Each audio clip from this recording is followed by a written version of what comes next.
This is a Renew original recording.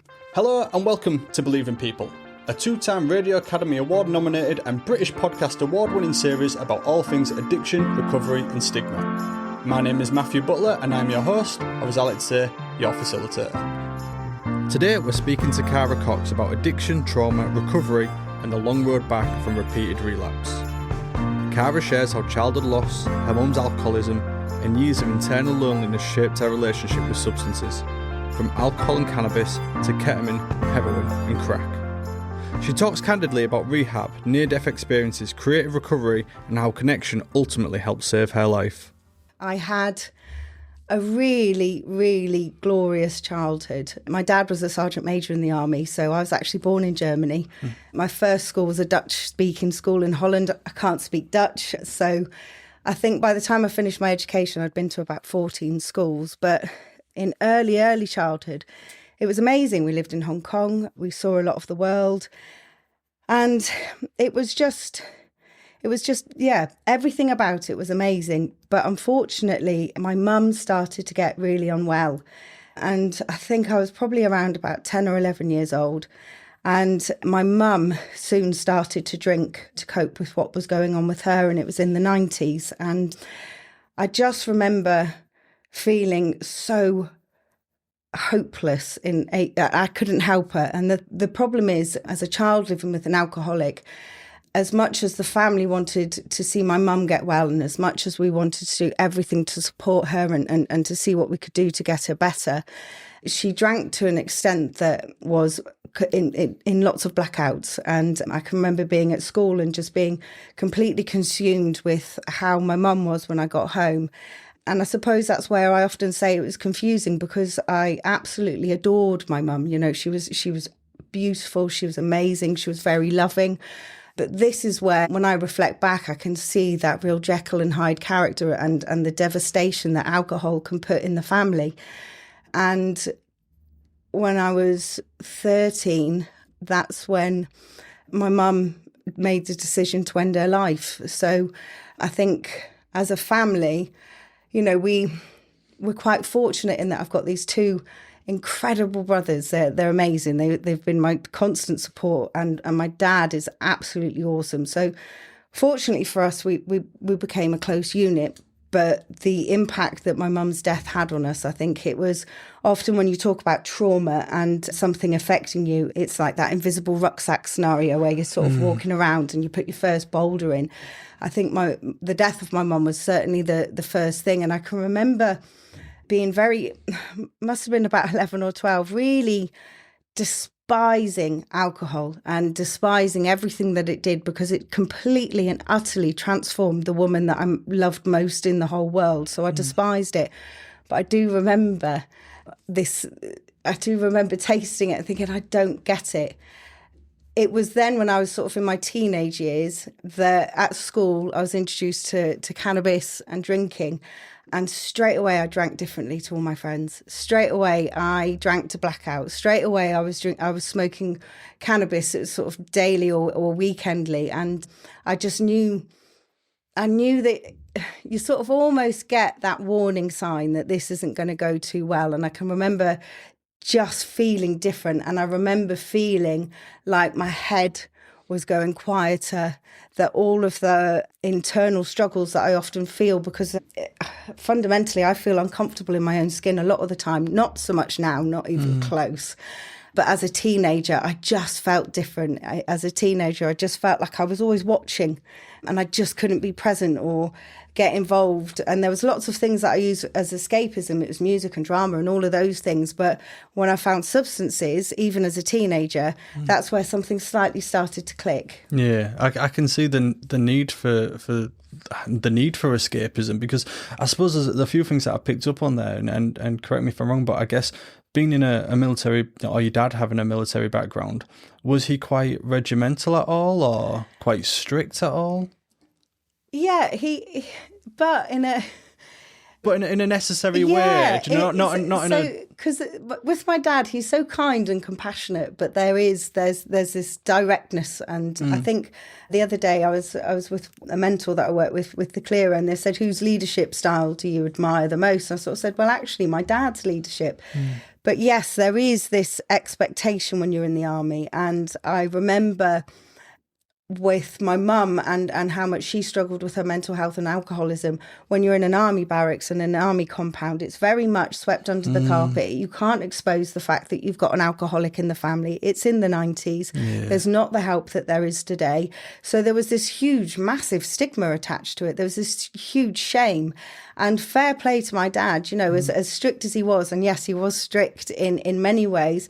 You know, he was 36 years old, left with 3 kids and a full-time career in the army. So he was still showing up being a sergeant major. So, you know, it was really tricky. And for me, I suppose that's where I sort of tried to grow up quicker than I needed to. I was going to say that was going to be the next part, really, because I suppose one thing that we talk a lot about, you know, when we're looking at, you know, childhood is the need for stability. And I suppose, you know, even with a strong family unit there, moving to all these different locations, there's going to be a massive lack of stability there in yourself, because you're not necessarily going to be able to make the connections with friends in the way that's quite important during childhood as well. How did that impact you in those teenage years as well? It impacts massively, because the thing is, children can be quite cruel. Teenagers can be quite cruel, and I'd get bullied quite a lot in quite a few different schools, and over silly little things. I remember once I had to go to one school and we didn't have time to get the new uniform, and I had to wear trousers because that was the previous uniform, and that was it constantly straight away. And I always had to work really hard to try and fit in. Fortunately, I suppose in the last school I did, but it's as soon as you sort of make a friendship group, then it's time to move on, and then you start a new school, and then you have to go through all that constant pressures. And so it's almost confusing. I mean, as silly as it is, I remember being sat down once, and then the question was E17 or take that. And at that time, the pressure to answer this correctly was, it felt immense. So I'm like, E17, obviously. So fortunately, it was the right answer. Yeah. So, but it's those silly little things. Yeah. And, yeah, so it is tough. And I suppose for me, my education did take a battering for it. I'm pretty dyslexic in many ways. But that'd be harder to notice if you're moving from school to school as well. It's harder to notice. And of course, I would look for loopholes so I wouldn't have to go into the slower classes, because if I was in the slower classes, then it made me look like I didn't know what I was talking about. I've always been quite bright, but maths, spellings, all of those things, it just holds you back, because I knew that when it came to doing my GCSEs, I needed 4 C's in order to go to college to get to university. So, you know, the 4 C's, I focused on the big ones: food technology, media studies, drama, and I think it was English. So I was ones, I got the big 4. Yeah. But that's what I had to focus on, because I wasn't very good at maths. I'm awful at maths. And of course, when you're changing schools, teachers teach differently, and then you're trying to, you know, and you don't want to ask questions, because if you ask too many questions, it's all of those sorts of things. Yeah. And I think even, you know, quite a underrated or under-acknowledged thing is the importance of those relationships with teachers as well. I feel quite lucky during my secondary school that I had some stability there, and when my parents went through a divorce, I felt really supported by my teachers because they knew me well enough as well. And I think, you know, the idea of jumping from school to school, not even being able to have that, I suppose, that connection with those teachers. It's interesting to talk about your mum and her alcoholism as well, because it kind of brings us back to the adage of is alcoholism, is it hereditary or is it like learned behaviour? So I guess looking at your mum's relationship with alcohol, I suppose, how do you view it? Because I guess the argument there is you maybe picked up on some things because you was in the same environment as her, or do you kind of have that belief of it's a disease, it's in my genes, it's in my DNA, that I was always destined to be an alcoholic because of my mum and her dependency as well? Do you know what? I don't know is the answer, because the way in which I look at it, so the addict in my family, so I went on to alcohol and drug addiction. And I've got my two brothers who grew up in the same household, suffered the same trauma, went through the same things as me. My older brother, who then joined the army, he went on to do 4 tours. He was in Afghanistan, Sierra Leone, Iraq, all of these places. He hasn't come back, and he hasn't felt the need to drink himself to oblivion because he doesn't know how to deal with life. And my little brother, certainly, he doesn't have that in him either. So I don't know is the answer, because I've certainly, if it is a hereditary thing, maybe I got the gene and it missed the boys. But I do feel that a lot of it is, it's my own internal dialogue, and it's my own internal unmanageability. It's that sort of self-sacrifice, that thing that keeps on driving me to say that you're no good, or you'll never be able to do this, you can't achieve this, or I would want to achieve so much and aim for so high, and then I'd get to that place and I'd be like, I just can't do this anymore, and I just need everything to go away again. It was just busy all the time. Where does that voice come from, do you think, that telling you, you can't do this, you're not good enough? Is that something that you've just built up yourself, or is that something that has kind of been instilled in you? I'm just thinking about you jumping from school to school, or all these different environments. How did that inner voice come to be? I think it's a mixture of things. I think it's failed attempts at different things, and I think it's not. I think it's been, it's that constant comparison. And I suppose for me, when I was going from place to place, there would be that person that was really amazing at stuff, and then I'd have to compare and try and get, I'll never be like this person, which is, it's quite a sad way of looking at it, really. But at the same time, within me, there has always been this sort of kick in the guts at the same time, because I have always pushed things to achieve and to strive for better and to do more. But unfortunately for me, the drugs and alcohol took all of that away for a very long time. And that's, it's, I suppose, when you get into recovery, that sometimes you can reflect. Well, I know I do. I reflect on so many missed opportunities and so many things that could have happened that didn't, as a result of drug and alcohol addiction. And I don't, once you've passed through that sort of cut off, it's very hard to come back. It's interesting you said about the comparative behaviour and I think we all do it. I guess one of the things that was shared with me, which I've always found very poignant, and whenever I do find myself reflecting on what other people are doing or what other people are achieving, it's the quote of comparison is the thief of joy. And I always love that, because I think that's right. Once I do start comparing everything, I'm just stop kind of enjoying what I'm doing, because I see what other people are doing and I want to be as good as them or better than, that's the sort of thing. But it's something that I think we all deal with, especially in this day with like social media, especially, always seeing people, posting the highlights, and no one ever really shares the lows, do they? No. I suppose that's always the interesting thing. I guess going back to, the teenage years as well, you said you noticed there was a distinct difference between yourself and others in the way that they was using substances. What was you trying to achieve by maybe drinking or taking substances to excess in the way that other people wasn't doing?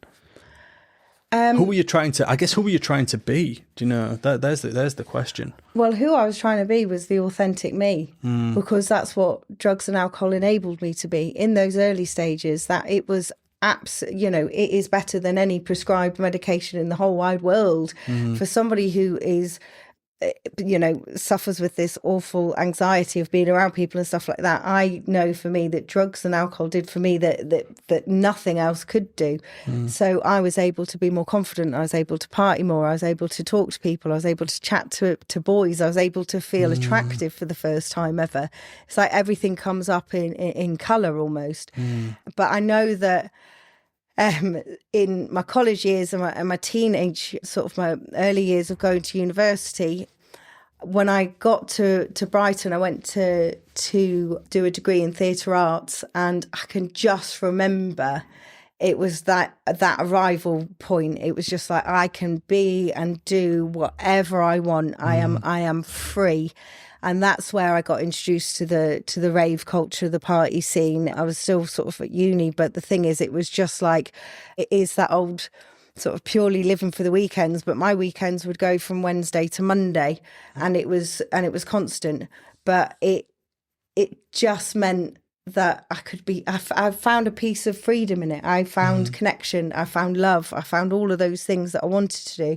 But when I was at home on my own and everything's worn off, suddenly the world starts coming into my head again, and suddenly everything's shouting at me, and suddenly everything just feels unmanageable and unbearable. And at that time, when I was at university, that's when I started using ketamine. And it was ketamine that took me to my first rehab.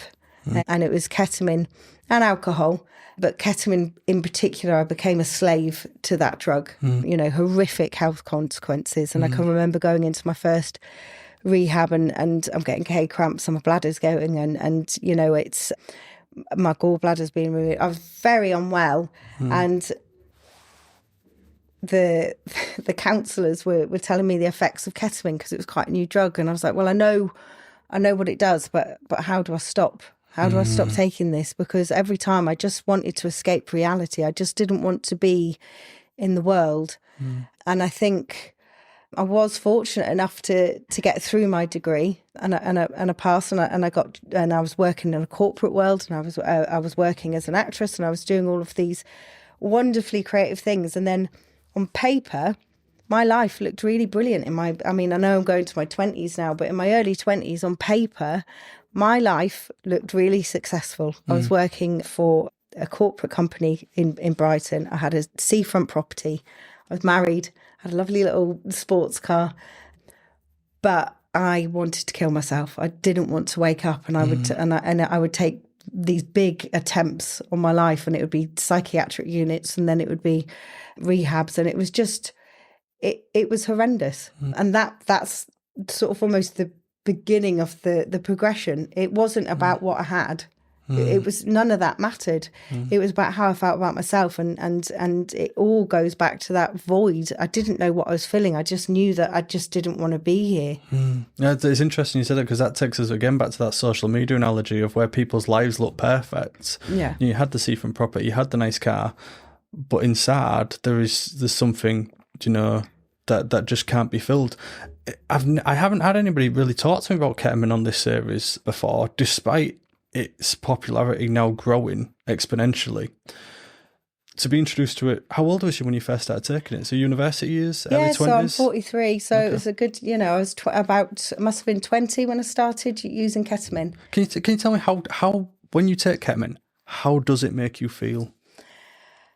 So it's quite undescribable, really. There's a sense of almost euphoria, but the thing with ketamine is that it's a disassociate. So it's almost like an anesthetic type quality. So what can happen is that you'll go into almost like a psychedelic world, as it were. So you have this altered perception of reality. So you don't know what's real or what's not real. And within that, I was able to sort of manipulate the reality. And of course, for me, the high would last 20 to 30 minutes, and then you snap back into reality again. I don't think anyone knew back then how horrendous it is for the body. I didn't know anything was going on as a result of ketamine use. And I think when I was under these horrific pains, I'd start drinking lots of alcohol, vodka, to just to make me pass out, just to make me black out. And it was horrendous. And, I can remember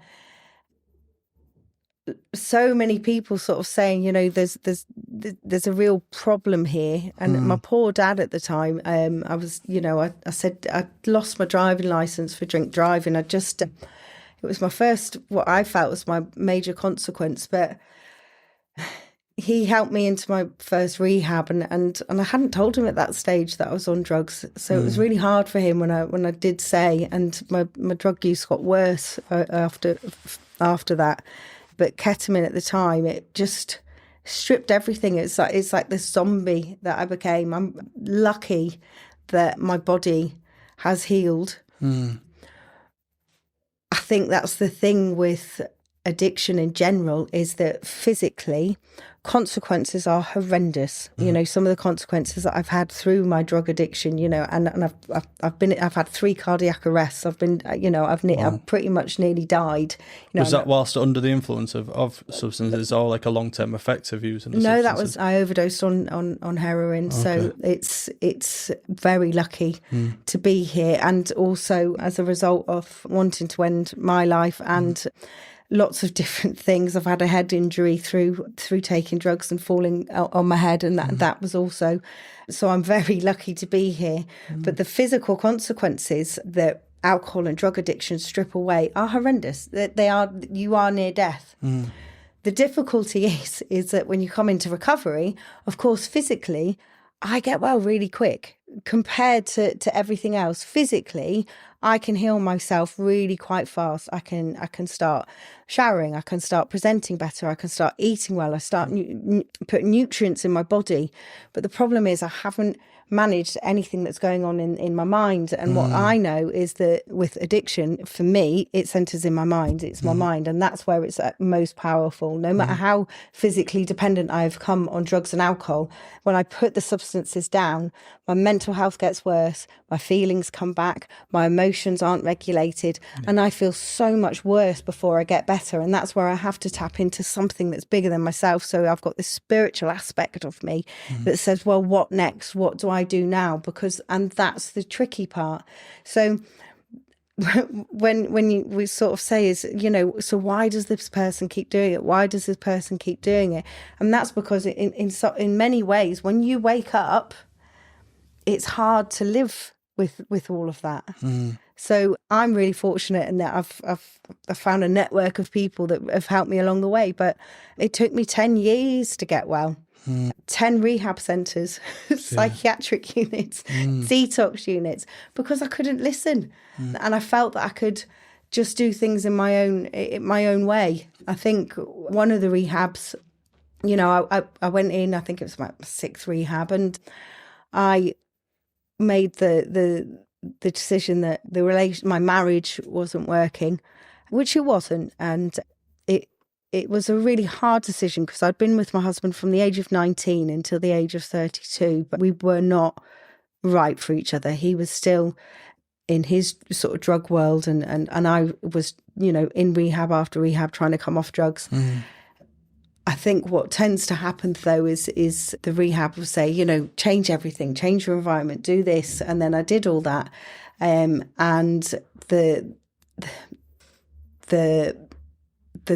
constant, I don't know how to put it in words. It's that support afterwards. And I made the mistake of, well, my feelings are rock bottom. Everything else feels awful. I'm 4 months in my recovery at this point, and I needed somebody else to validate that. So I met someone new, and that person that I met, which resulted in me trying different drugs. So that's when it was heroin, and it's crack, and it's a whole different world that I did not belong in. It's interesting to say that you've been there to do detox and a rehab 10 times, you know, and I just trying to get myself into your headspace there. There must be an element of when you've gone in after maybe the 2nd or 3rd time, there must be an element of you going in there that's thinking, this isn't going to work. This is a waste of time. Did that ever cross your mind? Because I'm just trying to get my head around going that many times. Yeah. And knowing each time you've gone before, it hasn't worked. I think I treated rehab like a hospital, i.e. I've got a broken arm, I'll go get an operation, I'll leave, and then I'll be all right. I didn't put the work in afterwards. And the thing is, you know, each rehab I learned so much from. I mean, I went to an all-female rehab for one of them, and it was incredible, you know, and I learned a lot. The problem with rehab, and I suppose this is where I'm so passionate about Lero's, and I'm so passionate about the work that Lero's do, and I suppose it goes back to meeting my boss Paul Jackson, the Basement Project, is that when you get someone who's is sort of dying in their own soil and they're using, and then it's their environment and they're like this wilted flower that's got, you know, all darkness, everything else, you dig that plant up, you put them in a residential rehab. Well, in that residential rehab, they're getting fed and watered and nutrients and all of this, and they're there, you're brilliant, you're the best version of yourself. And that's 3 months. Yeah. Now, drug addiction's 20 to 25 years, and in 3 months, they look like a flower that's bloomed that Alan Titchmarsh has grown. So, but the problem is you then put them back into the soil that they're originally in. Into the dark room where they're not getting the nutrients. Yeah. So, and this is where Lero work is so important, because if they're back in there, well, then what do? Yes, there's fellowships, and I'm a member of a fellowship myself, and I wholeheartedly had to embrace everything about the fellowship, and I had to do what my sponsor suggested. But I just remember those early days, how overwhelming everything is. And so that's where, if you can make new roots in the own soil that you've got, and start making new connections and start building up relationships from that, then you start changing your environment. And that's the thing that you've got to look at doing, because I know that I'm surrounded by people that really want the best for me.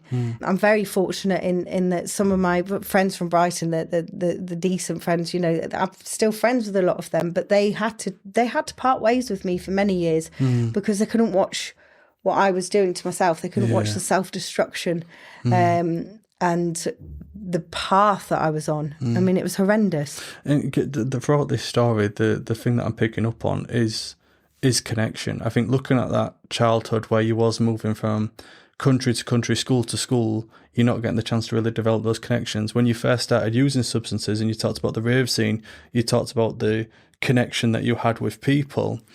And it's interesting to say that, because they often say the opposite of addiction is not sobriety, it's connection.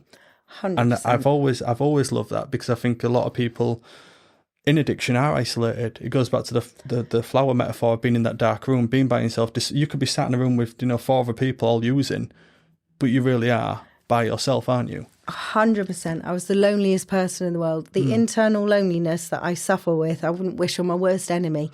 And because of that, I'd push my family away, in that they don't understand me. I'm so misunderstood. You know, it's that terminal uniqueness. My uniqueness and what I understood about myself was going to kill me. And it is when you open up your heart and you start getting connection to the people around you.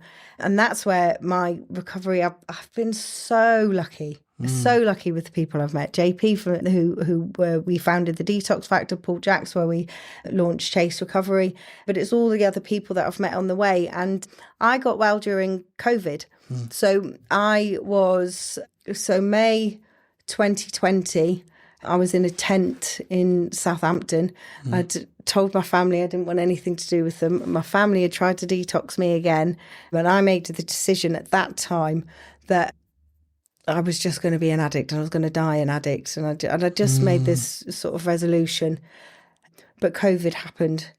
And I think for everyone else in the world, it was the worst thing ever.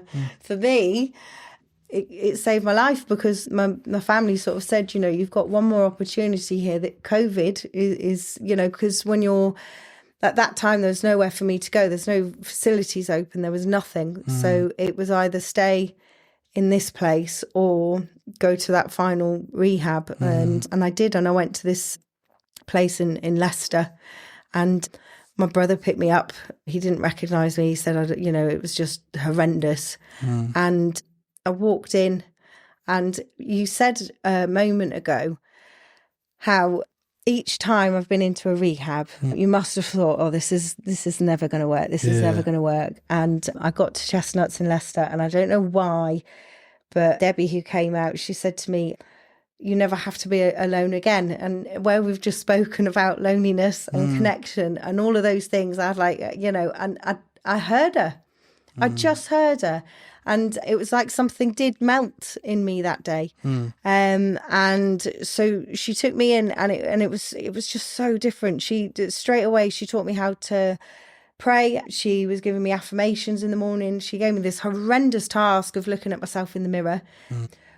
But it built up from there. And when I left treatment, I went into a sober living house, and I can remember sitting in this sober living house thinking, oh, I don't know what to do with myself.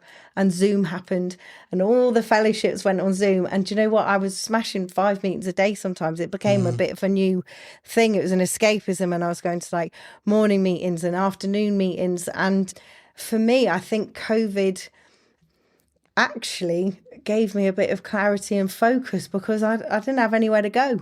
I mean, I know that drug dealers were still operating, but you know, it is interesting because COVID was a very isolating time for a lot of people. But you're not the only person that has mentioned finding connection during that time as well. And I think it's funny how, you know, by kind of being isolated from everybody, it almost gives us a time to like, okay, this is the time to work on yourself. Yeah, because there's nothing else to do. Yeah, you're allowed out your house an hour a day or something like that. You know, now is the time to focus on yourself. And that's exactly what I did. And I got a sponsor, and I went through the work. But then I started to do other bits and bobs, and I think I keep going back to your question, and it's ruminating in my head, because why would I think it worked that time?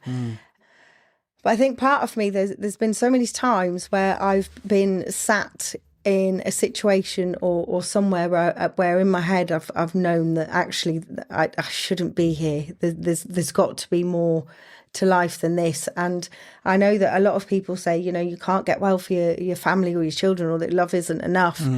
I don't think love is enough to get well past but at the same time, I think in the back of my head, I've got this, your family actually do adore you. You know, you don't have to die like this, you know, and so I suppose there is that it's that window of opportunity, isn't it? I know that when I meet people who are starting in their journey, the window of opportunity is tiny. Yes. And you're not always going to, you know, it took me years to listen, years and years and years to listen. And it was a really painful, I think in some ways it's more devastating for my family to have watched all of that than it is for me to have lived it in many ways. Yeah. I think that families of loved ones get a much harder time in many ways because it's the renewed hope, and then it's down again. Renewed hope, and then it's down again. You know, it's horrendous to live with an addict. You said earlier about you had the beachfront property, the nice car, the good job, you was working as an actress, but there was a void there. Since, you know, achieving sobriety and finding recovery, have you since found out what that void was? Do you know, I think a lot of it was down to just not liking who I was. A lot of it was down to not embracing who I was. I think the thing that I always wanted to do was, I suppose I always wanted to be, you know, the famous actress or a singer or any of those things, but the void was always as you described earlier, it was always the internal loneliness. Because even if I was doing all of these things, you know, my wedding day was massive, but at the same time I still felt lonely. Yeah. You know, and I think that's the void. And today I don't feel that loneliness. I don't, and that's even in my own company. You know, I don't. I'm okay with that today. I think it can take time. I mean, I know at one point it was just like, it's that new sober life of like, oh, I'm never going to get a boyfriend, I'm never going to do this, I'm never going to do that. And I'm watching rom-coms as self-harm and eating rubbish food, you know, just like, oh, this is the worst ever. I can't live a life. But it's amazing how it all passes. It's incredible how you meet so many people from all different walks of life, because that's the thing with addiction.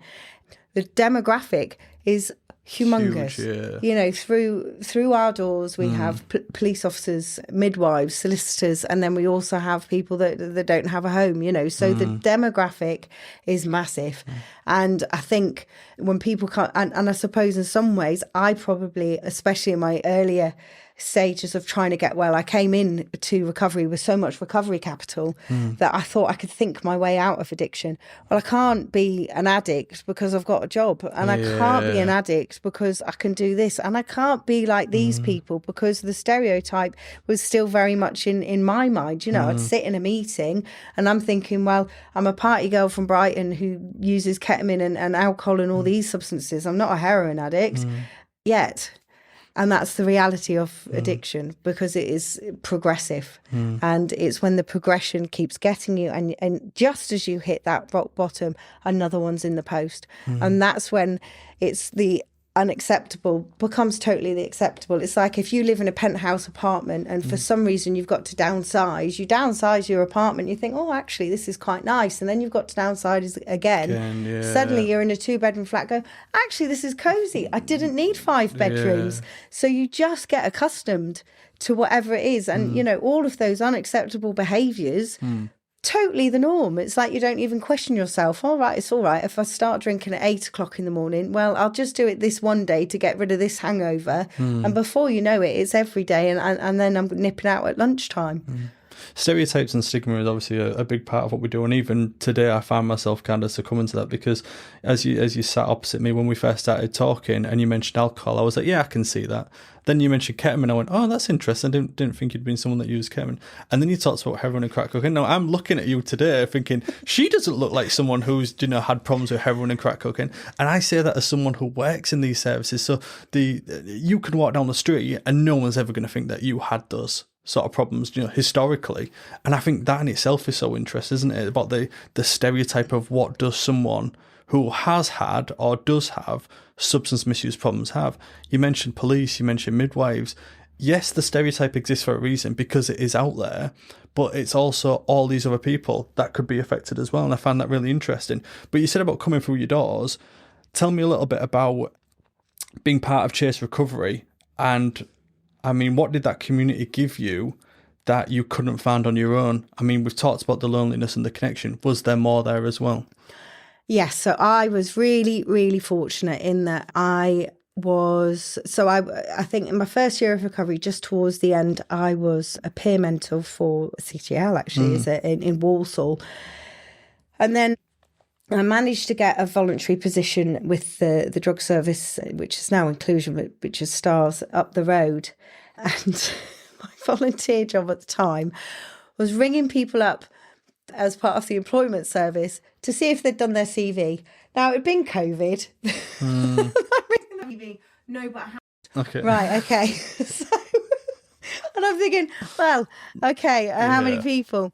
And then Paul Jacks, who's the founder of Chase Recovery, came into the drug service and told me about this project. And so the next day he said, well, I'm looking at venues tomorrow. Do you want to come along? And I said, yeah, absolutely. So we looked at a couple of venues, and it was the Basement Project from Halifax that helped us. You know, Michelle, Stuart and Larry were absolutely brilliant as well. And do you know what it was?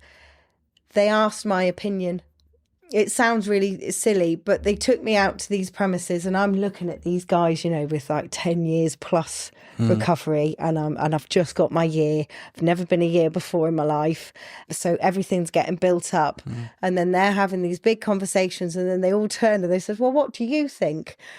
It was so cool. It was, you know, because normally the experience that I find is sometimes in recovery that sometimes it gets done to people. Yes. A hell of a lot, and do this and sit there and carry on, and then suddenly they're asking my opinion. And that's what I loved about it, and that's what I love about Chase Recovery, because we have a 28-week therapeutic program, and it's fabulous, and we see people from the first moment they step through the door. So if they need a detox, and then they'll go on a pathway to detox. In Staffordshire, it's very unique in that we are under what's called a Section 75. So around the table is the council, Inclusion, the medical model, the rehab, the Burton Addiction Centre, another Lero, Better Way, and ourselves, and we have these conversations. What we're going to do for Staffordshire. But what I love about Chase Recovery is the community of people. So we first started working out of the Quaker Meeting House, and it's grown, and we've now got a building that's open 5 days a week that we own in Stafford. And it was Paul that has always, he's never said No. If I've had an idea, so there's been things like we wanted to do a festival, so we did Recover Fest, which has grown. We started off a festival which was around 500 people last year. 1,500 people came to Recover Fest in Detox, which was organised with our partners at BAC.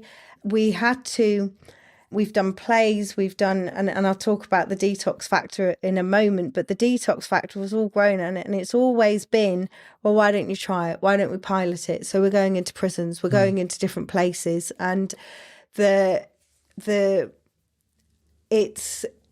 what I love, and this is where Alero is so unique and special, is, there's no lanyards. If you walk into our building, you wouldn't know who's who.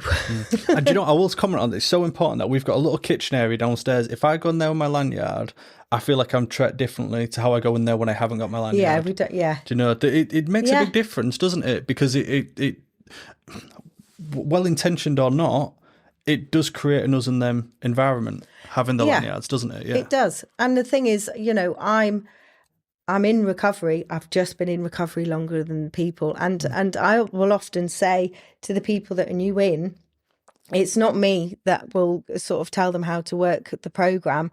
I'll get somebody else to tell them, because they'll have more to relate. If somebody's walking in and they're in their first 24 hours, they don't want to speak to someone like me who's been on it a bit longer. They want to speak to the guy that's just done 30 days. That's exciting. I love that you recognise that. That is so exciting. It's like, this guy's got 30 days. How's he done it? So much has changed as well. When I see people with 10 plus years of recovery trying to relate to the person who and it's like, yes, you was there, but it was a long time ago. A long time ago. And you've probably maybe even in some way not necessarily forgot the true hardships of it, but you may have just forgotten some of those day-to-day struggles in that time. I can't remember what my life was like 10 years ago. I know it was very different to what it is now. And that's the thing. I mean, with our sort of our choice, we call them choices calls process. So we get referrals in from drug services, online, anywhere really. We'll sort of marry the person up, because I can remember going in, I can remember sitting in fellowship meetings, and there'd be someone banging on about how I'm a grateful addict. And I think, well, you're an absolute moron, because I've got nothing to be grateful for and I don't get it. And they'd say, and I'm 10 years and I'm thinking in my head, he's a liar. Nobody can be off substances for 10 years. So, of course, introduce them to the person that's smashing it in 30 days, because they're on fire with the stuff. And, when you say that, it does remind me, I like to share the story of a service user that we had coming in before working, alongside some of our volunteers, or maybe had about a year's, worth of sobriety under the belt. Adamant that this person was an actor, because nobody gets drug free, especially not for that long. Years. Like, it doesn't happen. It doesn't happen. You mentioned the detox factor. It's a CIC. How is that different to Chase Recovery? So, the detox factor was formed about 3.5 years ago. So what the Recovery Street Film Festival, they have a national competition every year, and I won it one year. You did? Yes. Oh, I did. Well, we have as well. It's a really good competition. I absolutely loved it. Yeah. It's down to that. We sort of flared our. So congratulations! Thank you. What film? I'll send you the link afterwards. It was one that I did. It was called Breaking Free. I did it during COVID, and we talk about how you have to distract yourself for even just a short amount of time. And I was one of my volunteers that I was working with at the time, and the film plays out that I give him a call. How you doing? I said, it's all about distracting yourself, even just for a moment. And he kind of like looks off into the distance. It goes into a little dream sequence, nice. And then it was me dancing to Queen Break Free. Right. I want to, and I was dressed as in the video where he's dressed obviously in women's clothing. So there I was in women's clothing in my living room dancing around sort of thing. And then it's like, anyway, snap him out of the dream sequence, and I'm back there on the phone. I was like, yeah. Anyway, he goes, I've got to break free, and he pours his wine down the fridge, down the sink. So it was a very short 3-minute film just about that during COVID. How do we distract? Because that's what it is, that live that one day at a time sort of thing, isn't it? Well, this is what the a very fun project to do. I really enjoyed being part of it. So it's an incredible project, because JP had just come out of Detox, and JP needed a lot to do when he came out of Detox. He was but the competition landed in my emails, and I said, should we give it a go? And we did a little film called Washing Machine Head, filmed on my phone, and it was just, my head feels like a washing machine. JP's a rapper, so he rapped, and I said, let's make it like a jingle, and then we did it, and we came third. We couldn't believe it. So the commissioner paid for us to go to London. Some of the guys had never been to London before, so that was exciting. And then when we got back, me and JP said, well, I don't want this to end. And JP went away and said, well, no, I don't want it to end. And he came up with the logo. He was mucking around at the time. The Detox Factor is like the X Factor, but the Detox Factor. I've just got that now, but yeah. I get it so now. he ripped off the logo and stuff. And then afterwards, we just started to create, and then we entered another film this time it won, and then we started to write and create. Well, we didn't write music, JP writes the music, and then we started to do gigs, and I sing and then he raps, and we were really fortunate last year that we got to do quite a few gigs. We did Essex Festival, Recover Fest. I think we were at the DDN News, which is where we met you guys, and then we've done the Recovery Street Film Festival in London, Soberfest in North Wales. And then we also then, because of our community, and I get really proud, the community members of the Detox Factor are incredible. These people, they've never acted, they've never done anything like that before. Because my background is in acting and JP's is in music, I've been able to develop improvisation workshops. He's done something that was called Lyrical Awakening, where we made a hip hop video, and it was their lyrics, and they wrote their own lyrics, and then we filmed it.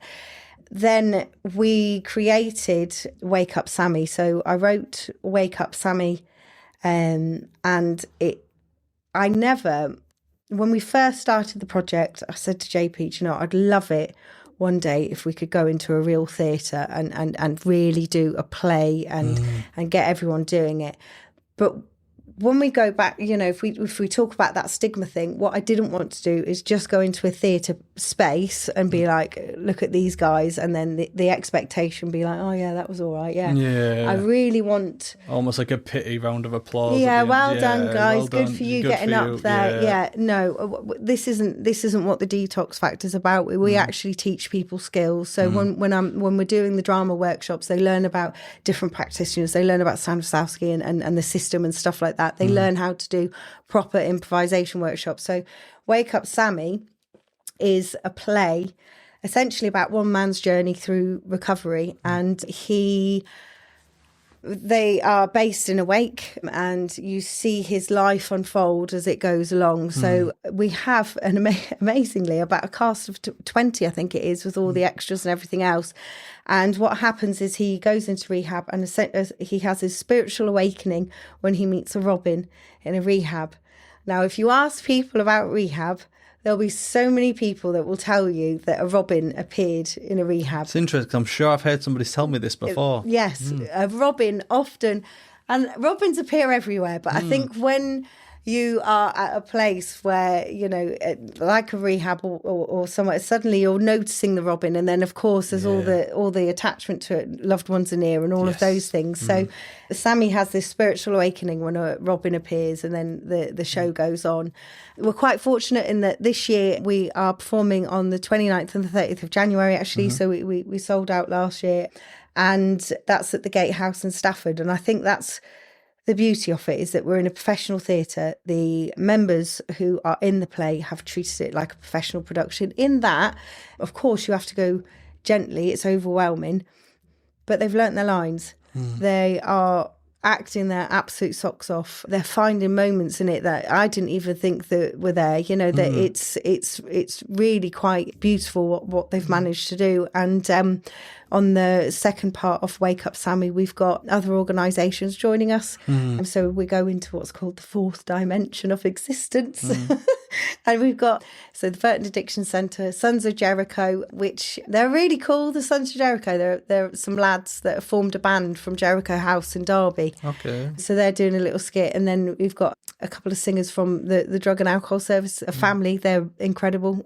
And then with Chase Recovery, we've got our own choir. So Voices of 62. So, it's just quite incredible how, for me, I'm a big advocate of creative recovery. Yeah.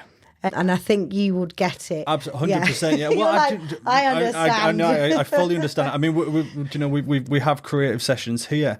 It's, I guess the thing that I find interesting is often people who have had substance misuse and addiction problems are some of the most creative people you could ever meet. The problem is you talk about the drugs have almost suppressed that creativity for so long that when they do achieve sobriety, it's the chance for the creativity to just come pouring out, you know. I thought I'd never act again. I thought I'd never sing again. I thought that side of me would have to go with, because it's that old thing of like, you know, drugs and alcohol made me so creative. What a load of nonsense that is. It is the biggest pile of baloney I've ever listened to, because I decided that I'd act again in recovery, and I played Margaret Thatcher. Oh, really? Yeah. The dream role.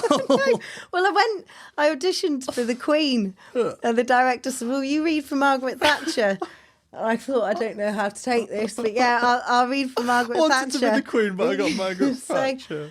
But I suddenly realised I could do it again, and then that's where that burning desire to keep doing it. And it's when you see other things like for people, and when people are going away and creative, there's nothing better than when you've had a rehearsal or a workshop, or you've done these. We had a monologue workshop about a month ago, and I wanted everyone to come up with their own characters. They had to work on the characters. They wrote their own monologues. They're 1 minute, couldn't be longer than a minute or shorter than a minute. And it was really funny reading the WhatsApp group, because they started contacting each other in their characters and sharing songs and it was just really lovely. And if you know, for so many years we seek out escapism and stuff like that.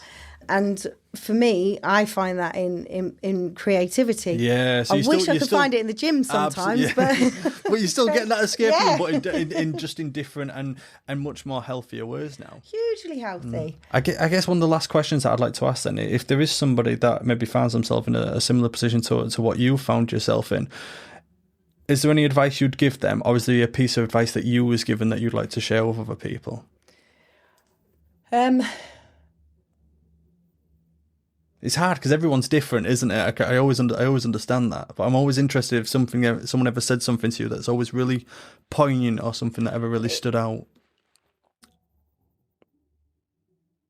Yeah, I think it is. It goes down to what it does go down to what Debbie said to me in the rehab. Really, it's you don't have to be alone ever again.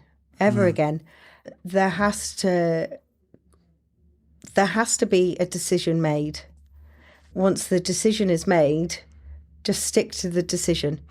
And it is, I suppose, the biggest decision that I ever had to make in my whole life was turning, well, I say, my will and my life over. To some people it's God, some people it's higher power. For me it is now. But at that time, in those early days, I made a decision to turn my will, my life over to the care of the people that knew best, of the people that wanted to see me well. It's not, at that moment in time, it's not about God, higher power. It is about looking at these people and saying, do you know what? I'm just going to let you run the show for a little while, because whatever I'm doing, it's just not working. And it wasn't. It really wasn't. And I think as soon as I'd made that decision, I felt lighter. I suppose it's like anything really, when you look at it. If you make the decision to buy a new car and then you're happy with the new car, you've made the right decision. But when it comes to handing a life over, you're just like, oh no, I don't know if these people, you know. But it's a decision that has to come about at some point. No, thank you, Cara. I like to finish all of my podcasts with a series of, I try and do quick fire questions, but people do tend to ponder them a little bit. And my first question for you is, what is your favourite word? Pickle. Least favourite word? Oh, I don't think I have one. Poo. Something that excites you? Music. Something that bores you or drains your energy? Maths. What sound or noise do you love?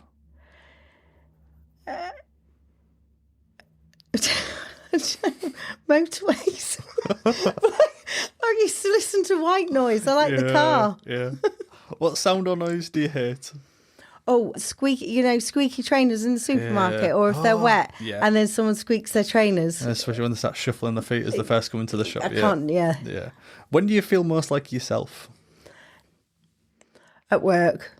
Is there a profession that you'd like to attempt that you haven't done before? I feel silly for saying it, but I wouldn't mind having a little sneaky peek in what goes on in government. In government, Just to, because part of you wonders, is anything going on in that place? Yeah. So I don't know. Yeah, politics is always, What profession would you not like to do? Just worst job you can imagine doing for yourself. Anything to do with roads. Yeah. Although I like That's interesting, though. You like the sound of them. I like the sound of a motorway. Don't want to work on them, yeah. And lastly, if heaven exists, what would you like to hear God say when you arrive at the pearly gates? You made it. Well done, mate. There you go. You've done it. You did it. Cara, thank you so much for joining me on Believe in People. Thank you. And if you've enjoyed this episode of the Believe in People podcast, we'd love for you to share it with others who might find it meaningful. Don't forget to hit that subscribe button so you never miss an episode, and leaving a review will help us reach more people and continue challenging stigma around addiction and recovery. For additional resources, insights and updates, explore the links in this episode description. And to learn more about our mission and hear more incredible stories, you can visit us directly at believeinpeoplepodcast.com.